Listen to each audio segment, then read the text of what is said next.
पहला, अहित, असत्य, व्यर्थ, कटु, निंदायुत, उद्वेग वचन का त्याग, लीला भगवन नाम गुणों का गान करे नित सह अनुराग।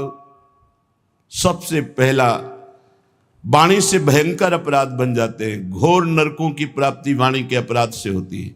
सबसे ज्यादा अपराध वाणी से बनता है। साधक को वाणी पर बहुत संयम रखना चाहिए। पहला साधन बताया अहित। अगर वाणी से ऐसा बोला कि किसी का अहित अमंगल हो, नहीं। असत्य, झूठ नहीं बोलना। देखो, यदि प्रेम प्राप्त करना है तो किसी का अहित हो ऐसा नहीं बोलना, और असत्य, झूठ नहीं बोलना। क्यों झूठ बोले? हम भगवत मार्ग के पति क्यों झूठ बोले? क्या लाभ मिल जाता है झूठ बोलने से?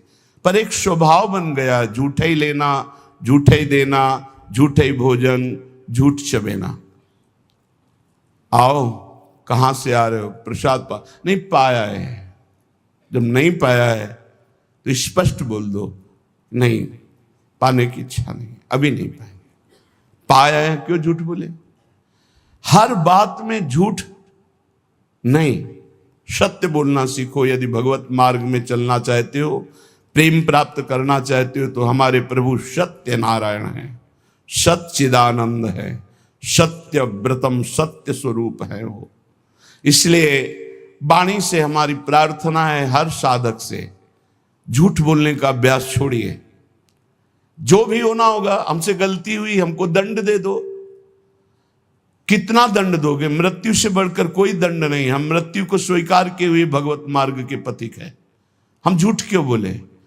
झूठ नहीं बोलना, कपट भरे वचन नहीं बोलना, अहित, कटु, कड़ुए शब्द, परुख वचन, निंदायुक्त, किसी की निंदा नहीं, उद्वेग, बोला सामने वाले का हृदय जलने लगा, ऐसे वचन का त्याग करना है। पहला प्रेम प्राप्ति के लिए यह नियम है।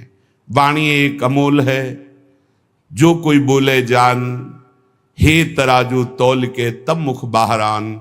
सहसा मत बोलो, पहले वाणी को तौलो हृदय में विवेक के तराजू पर, ये जाकर दूसरे का हित मंगल करेगी कि नहीं करेगी। अगर हमारी वाणी पवित्र नहीं है तो हम उपासना के पहले ही सोपान पर फेल हो गए। जिस वाणी से हमें नाम मंत्र सिद्ध करना है, वो वाणी अशुद्ध नहीं होनी चाहिए, झूठ नहीं बोलना चाहिए।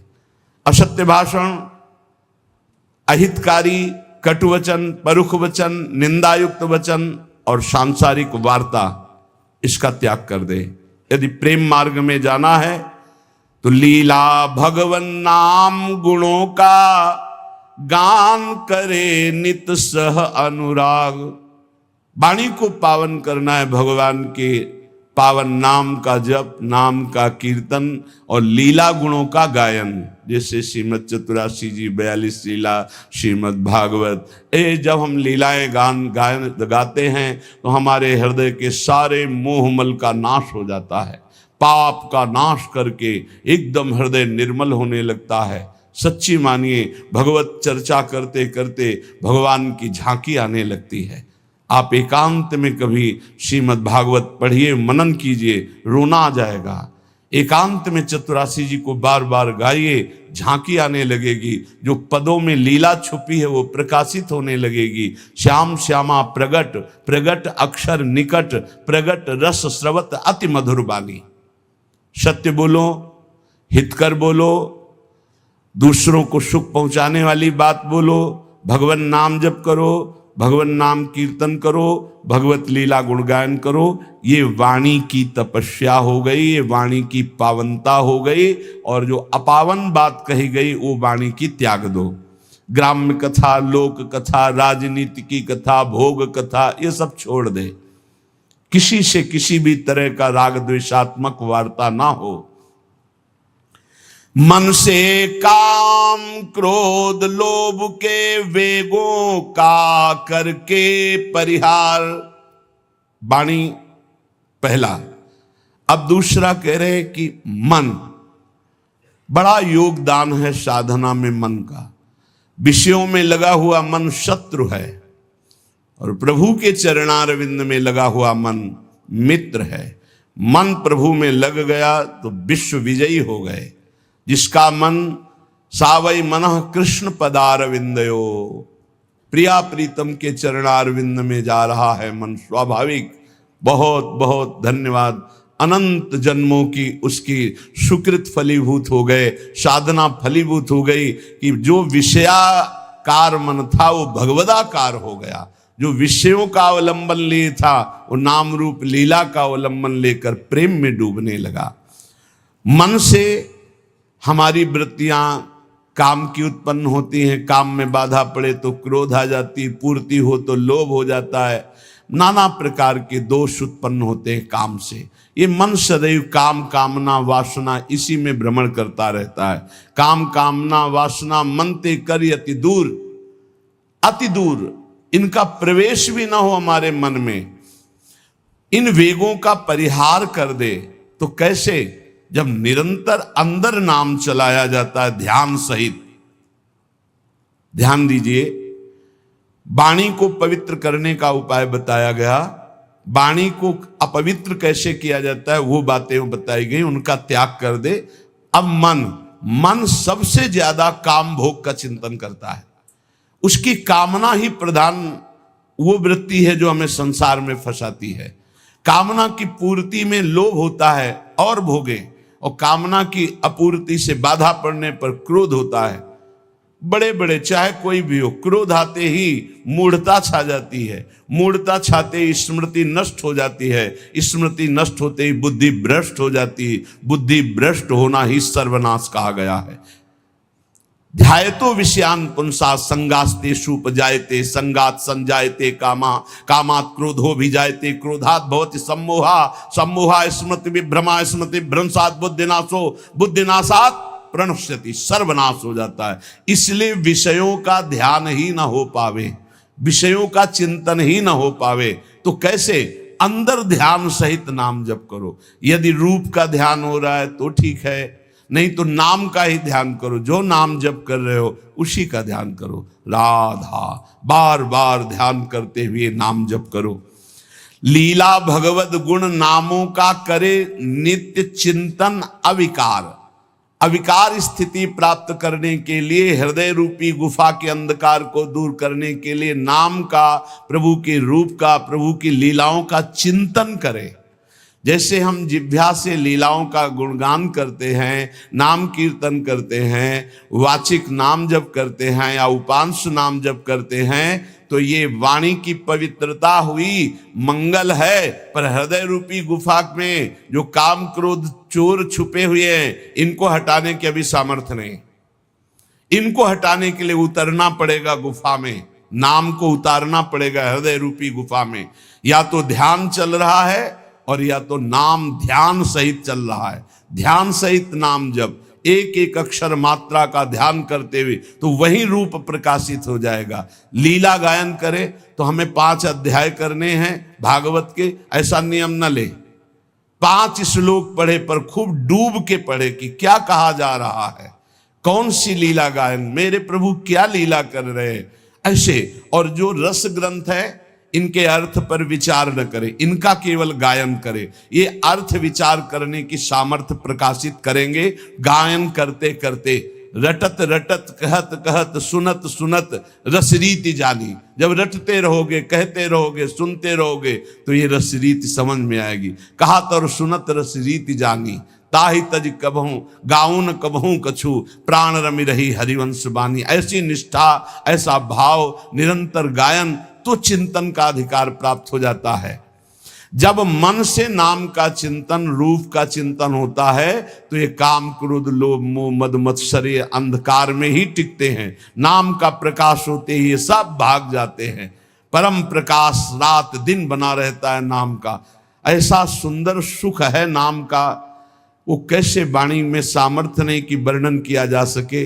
जैसे कई दिनों के प्यासे आदमी को शीतल जल मिले तो कैसे गटकता चला जाता है, ऐसे अनंत जन्मों से जिस सुख की खोज हम अनंत ब्रह्मांडों के भोगों में करते हुए मरते रहे, आज तक नहीं मिला। जब नाम में वो सुख मिला तो गटकत, निरंतर गटकत। जैसे हम रूप के प्यासे नेत्र भटकते रहे और जब प्यारे जू को देखा तो नेत्रों से रूप का पान हो रहा है। जैसी हरिवंश निकट दासीजन लोचन चसक रसासो गटकत, गटकत नेत्रों से रूप का पान कर रहे हैं, वाणी से लीला गुणगान नाम का पान कर रहे हैं, श्रवणेन्द्रिय से प्रभु के यश का श्रवण करके पान कर रहे हैं, वो उन्मत्त हो जाते हैं। रसासो गटकत, ये रस आसो है, ये आसो उन्मत्त कर देता है।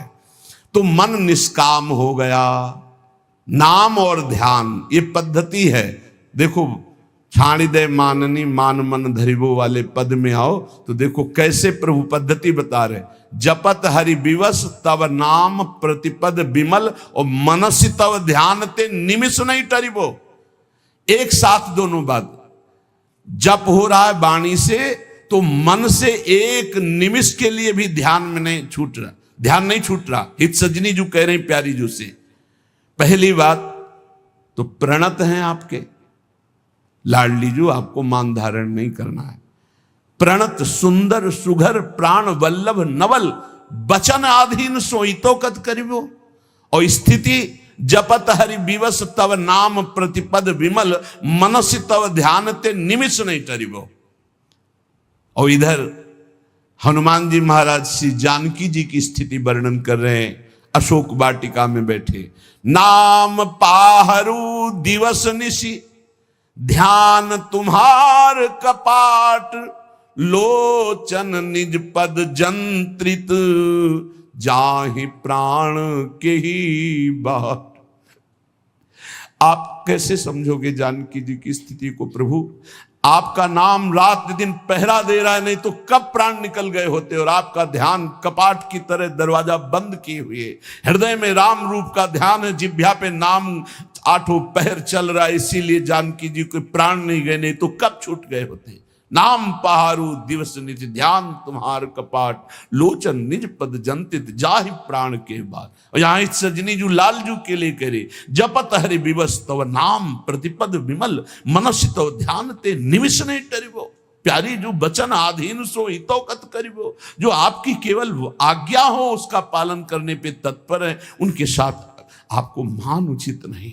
जब तक नाम हृदय में ध्यान नहीं किया जाता, रूप का ध्यान नहीं होता, तो बाहरी नाम जपते हुए भी हृदय में विकार आते रहते हैं, विकारों का खेल होता रहता है, इसीलिए प्रेम का प्रकाश नहीं होता। तो प्रेम प्रकाशित करने के लिए वाणी पावन और मन पावन।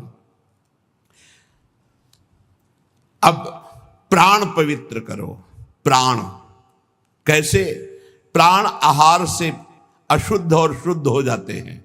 तो आहार, हिंसा में अशुद्ध भोजन का, भगवत मार्ग में चलने वाले को तमोगुणी आहार का त्याग कर देना चाहिए। ये सब अभक्ष्य पदार्थ तो दूर ही हैं। प्याज लहसुन में कोई हिंसात्मक दोष नहीं, पर घोर तमोगुण प्रकट करता है, इसलिए इसका त्याग किया गया है। जहां आलू प्रकट होती है, जहां कंद शकर कंद प्रकट होती है, जैसे जैसे मूली गाजर प्रकट होती, ठीक वैसी उसी खेती में उसी जगह में ये प्याज लहसुन प्रकट होता है। इसकी प्रकट होने की प्रक्रिया कोई अपवित्र नहीं है, ये खेतों में प्रकट होता है।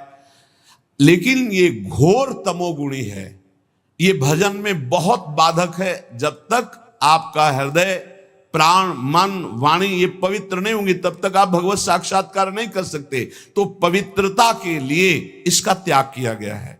प्याज लहसुन का भगवत प्राप्ति की पवित्रता के लिए त्याग किया गया है। ये कोई हिंसात्मक दोष वाला नहीं है, पर ये तमोगुणी है तो तमोगुणी का त्याग करके सतोगुण का सेवन करते हुए वो गुणातीत अवस्था में पहुंचना, इसलिए इसका त्याग अत्यंत अनिवार्य है। और कहीं भी किसी भी ठाकुर जी को कभी भी कोई भी भोग नहीं लगाता प्याज लहसुन का। अगर लगाता है तो ये अपराध है। आज तक कहीं कोई प्रमाण नहीं है कि कहीं सात्विक पुरुषों ने इसको पाया हो या ठाकुर जी को भोग लगाया गया हो। इसलिए इस तमोगुण प्रदान करने वाले प्याज लहसुन का भी त्याग कर दे। और कह रहे हैं करे चटोरेपन का त्याग। प्राण को शुद्ध करने के लिए ये बाजारू चीजें खाने की जो चटोरापन बन गया है, वो प्रेम प्राप्ति की ठीक वृत्ति नहीं है कि आप बाहरी चीजें, आपको अगर भोग ही लगाना है तो आप अपने घर में जो रूखा सूखा बनाइए, भाव से भोग। ये केवल ये 2 अंगुल जबान की बात है, गले के यहाँ से गया ना वो खट्टा मीठा सब बेकार हो गया, वो मल बन जाएगा। इसी की केवल इसको स्वाद दो हरि नाम का, राधा नाम का। ये चटोरेपन का त्याग करो। ये ज्यादा चटोरापन रजोगुण तमोगुण प्रकट करके भोग वासनाओं में भ्रमित करता है। ये ऐसा नहीं, बहुत सावधानी। सात्विक केवल पेट भरना है उतना, जितने से हमारे प्राणों का पोषण हो जाए तो हमारे प्राण पवित्र हो जाते हैं। पानी और अन्न ये सब प्राणों का पोषण करने वाले हैं। वायु प्राण पोषण, अन्न प्राण पोषण, जल प्राण पोषण। तो हमारा वातावरण, हमारा जल, हमारा अन्न बहुत बड़ा प्रभाव करता है भजन में। तो कह रहे हिंसा में तो कोई सतमार्ग में चलने वाला ऐसा आहार पाएगा ही नहीं, जैसे मांस है, मछली है, अंडा है, ये कदापि नहीं। फिर अशुद्ध भोजन, तमोगुणी भोजन, प्याज लहसुन आदि पड़े हुए, या एक बार जिस रसोई में मांस बन गया उसमें खीर पूड़ी बना के आपको दी जा रही कि ये बड़ा सात्विक भोजन, हम नहीं पा सकते उस रसोई का, क्योंकि रसोई ही अशुद्ध हो गई। जहां एक बार मांस रांधा गया, वो पात्र, वो रसोई अब हमारे योग्य नहीं रही। अशुद्ध भोजन का और करे चटोरेपन का त्याग। ये देखो शीशा के अंदर सामग्री बहुत अच्छी सुंदर दिखाई दे रही, लेकिन जब बनाई गई है तो बनाने की प्रक्रिया और बनाने वाले का भाव, बनाने वाले की शुद्धता, कहीं कोई शुद्धता नहीं, जानवरपन स्वभाव में बैठा हुआ है। कोई बिरला है कि थोड़ा सात्विक भाव, नहीं तो अशुद्धता ही अशुद्धता है। आप देख लो तो आप खाओगे नहीं। पर वो आज का समय हो गया है कि केवल बुद्धि, रसेंद्री, जनेंद्री के भोगों में तृप्ति का अनुभव करने वाली, इसलिए पवित्रता का तो निर्णय ही नहीं कर सकती। सादा शुद्ध सुभोजन सात्विक करे स्वाद का तज कर राग। सादा भोजन हो, सात्विक हो, और वो प्रभु को अर्पित किया हुआ प्रसाद हो, और अल्पाहार हो, अधिक भोजन नहीं। क्यों डालोगे व्यर्थ में पेट में? क्यों व्यर्थ में डालोगे? तुमको कोई कुश्ती लड़ना है क्या जाके? अरे तुम्हें काम क्रोध आदि को पछाड़ना है तो उनके लिए अल्पाहार। इतना अल्प ना हो कि भोजन का चिंतन हो, और इतना ज्यादा ना हो कि पेट में वजन नजर आवे।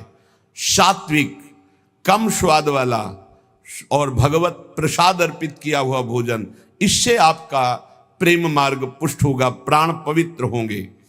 अब तन, पहले वचन, फिर मन, फिर प्राण, और अब तन। तन की पवित्रता अत्यंत अनिवार्य है। शौचाचार का ज्ञान जिनको नहीं है उनकी भजन वृत्ति नहीं चलेगी। आप देख लीजिए, लघु शंका जाइए, बहुत सावधानी से लघु शंका होकर जलेंद्री का प्रक्षालन करके हाथ को 1-2 बार तो रज जरूर लगाओ। भले तुम आप साबुन आदि लगाते हो तो रज जरूर, रज के बिना पवित्रता नहीं मानी जाती। और फिर आचमन करे, 3 बार आचमन करे, फिर मंत्र जपना शुरू करे। कभी खाली ना रहे। तो जब लघु शंका जाए तब जल का प्रयोग जरूर करे। शौच जाए तो उतने ही वस्त्र पहनकर जाए जितने प्रक्षालन धो सको, और पवित्र वस्त्र धारण करो। सादे वस्त्र आचरण सीधे, जीवन आडंबर से ही, आवश्यकता अभाव विरहित, सदा दीन सेवा में लीन। सादे वस्त्र, शौचाचार का पूर्ण ज्ञान, आचरण बहुत पवित्र आचरण, सरल सीधा स्वभाव, पवित्र आचरण, आडंबर से हीन, कोई भी बनावटीपना नहीं होना चाहिए। ऊपर वर्णन आया कि कोई इस प्रेम मार्ग का पथिक आडंबर न करे। आडंबर सखी भाव या गोपी भाव का नाटक न करे, दिखावा न करे कि वो इधर उधर श्रृंगार करके हम अपने को जनाए कि हम गोपी हैं या सहचरी। आडंबर है। गोपी या सहचरी देह भाव छूट जाने पर प्राप्त होता है। ये देहातीत भाव है, देह का श्रृंगार गोपी नहीं है, ये देह का श्रृंगार सहचरी नहीं है। बनिता पुरुष भाव मिट जाए, सेवे ललितादिक के भाई, देह शुद्धि का विस्मरण हो। बता रहे हैं ना, पूर्व की स्मृति ना भविष्य का कोई, बीते हुए ना भूत की स्मृति ना भविष्य की स्मृति, वर्तमान में भी मैं स्मरण कर रहा हूं, ऐसी स्मृति नहीं, केवल अखंड स्मृति। ये बाहरी आडंबर नहीं होना चाहिए। मना किया है ऊपर। जीव अपने वास्तविक लक्ष्य से भ्रष्ट हो जाता है जब बाहरी आडंबर करके दूसरों को रिझाने की चेष्टा करने लगता है। इष्ट को रिझाने के लिए देह भाव विस्मृत होना है, देह को सजाना नहीं है। सादा शुद्ध सुभोजन सात्विक, करे स्वाद का तज कर राग। बहुत सात्विक भोजन, वैसे ही सात्विक वस्त्र। आडंबर से हीन चरित्रवान उपासक, आवश्यकता अभाव विरहित। जैसे मुझे प्रभु रख रहे, मैं राजी हूं, मुझे कोई आवश्यकता नहीं, न परिस्थिति बदलने की न स्थिति बदलने की। जैसे मुझे प्रभु रख रहे हैं, जोई जोई प्यारो करे सोई मोई भाव, मुझे संतोष है जैसे रख रहे हैं, बहुत अच्छा है। हमें किसी से कोई मांग नहीं, हमें कोई चाह नहीं, हमें कोई परिवर्धन की चाह नहीं, ये परिवर्तित हो जाए, ये बढ़ जाए, नहीं। और रात दिन तन को सेवा में ली। सेवा से बहुत जल्दी पवित्र होता है शरीर। माता पिता की सेवा, बूढ़ों की सेवा, रोगी की सेवा, पशु पक्षियों की सेवा, किसी की सेवा, भगवान की सेवा, संत सेवा, गौ सेवा, किसी की भी भगवत भाव से सेवा की जाए तो शरीर बहुत जल्दी पवित्र होता है। शौचाचार का ज्ञान, पवित्र वस्त्र, आडंबरहीन दिखावाहीन जीवन, कोई आवश्यकता नहीं, जैसे प्रभु रख रहे हैं उसी में राजी, और दीन भाव से सेवा। विषयी संसारी लोगों का संग छोड़ सेवे सत्संग। जिनके साथ बैठने से, जिनके व्यवहार से हमारे अंदर निष्कामता आवे, नहीं चाहिए मुझे भोग, नहीं चाहिए मुझे संसार का सुख। परिणाम देखा जाता है, परिणाम। भगवत प्रेमी महात्माओं का संग का परिणाम क्या होता है? खाओ पियो हंसो खेलो बैठो, पर उसका परिणाम होगा कि आपके हृदय में आने लगेगा, मुझे नहीं चाहिए भोग, मुझे नहीं चाहिए संसार का सुख, मुझे प्रभु चाहिए। मैं सत्य से चलना चाहता हूं, मैं धर्म से चलना चाहता हूं, मैं जितेंद्रियता से चलना, ये आने लगेगा। ये संग का प्रभाव। और बहुत मीठी मीठी बनावटी बातें, बाहर दिखावा, आडंबर, तो संग से आपके अंदर भोग वासना बढ़ेगी, संग से आपके अंदर संसार प्रीता बढ़ेगी, संग से आपके अंदर वस्तु व्यक्ति स्थान का राग जागृत हो जाएगा। इसलिए कह रहे हैं, विषयी संसारी लोगों का संग छोड़ सेवे सत्संग। व्यर्थ अनर्थ कार्य सब इंद्री मन के तज कर रहे असंग। साधु संग करे, विषयी कुसंग का त्याग कर दे, और व्यर्थ कार्य कभी न करे। कबहू काल वृथा नहीं जाई, एक क्षण भी व्यर्थ नहीं जाना चाहिए। नाम जब चल रहा है, गुण कीर्तन चल रहा है, सेवा चल रही है, साधु संग, भक्त चरित्र, भक्त नाम, अन्यथा हमारा समय व्यर्थ माना जाएगा। हम सेवा करें, किसी की भी सेवा का अवसर मिले, जगत में सबके हृदय में भगवान है, पर हमारा भगवत भाव हो और नाम जब चल रहा हो, व्यर्थ कार्य नहीं होने चाहिए। और अनर्थ, ये जितने पापाचरण हैं ये सब अनर्थ तुम्हारा नाश कर देंगे, तुम्हारी शांति का, तुम्हारे सुख का, तुम्हारे शरीर का, तुम्हारे विचारों का नाश कर देंगे। अनर्थकारी चेष्टाएं कभी ना करें। ये इंद्रियां शब्द स्पर्श रूप रस गंध के लिए भागती रहती, इनको रोको। इनको नाम बल से रोका जा सकता है। कल जैसे चर्चा कर रहे थे, ज्ञान सबको है लेकिन अपने ज्ञान का प्रयोग करने की सामर्थ्य नहीं है। सामर्थ्य आती है नाम जप से। जितना नाम जप करोगे उतना ही सामर्थ्य आपके अंदर आएगी। जो चाहोगे प्राप्त हो जाएगा। हमारे हर प्रश्न का उत्तर नाम जप है। कुछ लोग कहते भी हैं कि इनको तो हर प्रश्न का जब उत्तर देंगे कहेंगे नाम जप करो। इसलिए कहते हैं कि चाहे जितनी बढ़िया बाजार हो, घूम आओ पूरी बाजार में, अगर कोई चीज लेनी है तो आपके पास रुपया चाहिए। रुपया, बाजार में घूम आओ, रुपया चाहिए। रुपया है तो उसके अनुसार सामान ले लोगे। ऐसे ही ये साफ शास्त्र हैं, सिद्धियां